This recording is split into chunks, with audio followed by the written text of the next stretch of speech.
pleasure to have this interview with you. Thank you. Thank you. So I will ask you just 3 short questions.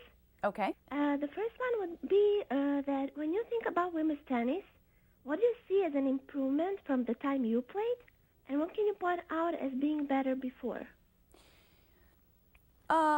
What I see as an improvement in this day and age is probably the power in the game, much more power due, largely to the equipment is different than in my day. And also the women, I think, are better athletes. And when I say better athletes, I mean the training, scientifically the training is much more intense than it was 20, 30 years ago. We did most of our training on the court, and nowadays they're doing a lot of off-court training, and not only physical training but also mental training.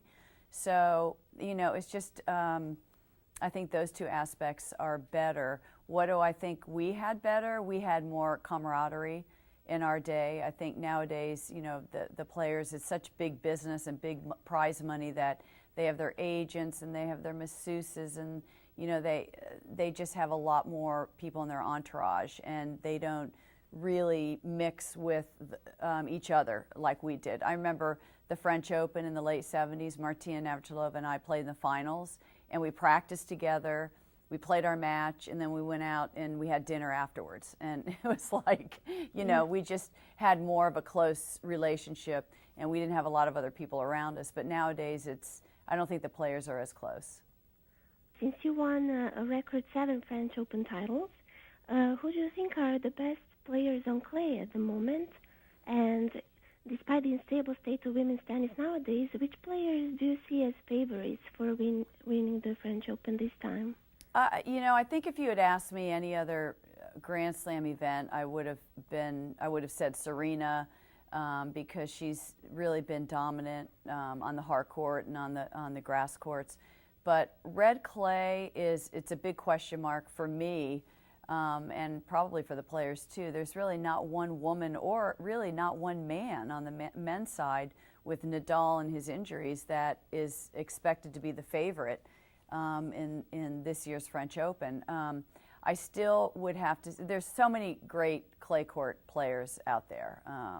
There really are, and Dementieva, but I think that because Serena Williams did win the Australian Open, I think that's going to give her added ammunition and added incentive to try to go for the French Open, because I think she has her eyes on winning all 4 majors, which would be the Grand Slam. So, right now, even though, there's Henin and there's Kim Clijsters, 2 other beautiful clay court players, I think I'd have to pick Serena Williams. Yes, and as May is the U.S. National Tennis Month, I would like to ask you about the good and bad sides of women's tennis in the country. Can you say something about that? Well, I think as far as May being National Tennis Month, I think that the numbers have really gone up as far as participation in tennis. 30 million people have played tennis in the last year, and that's the highest number we've seen in the last 25 years.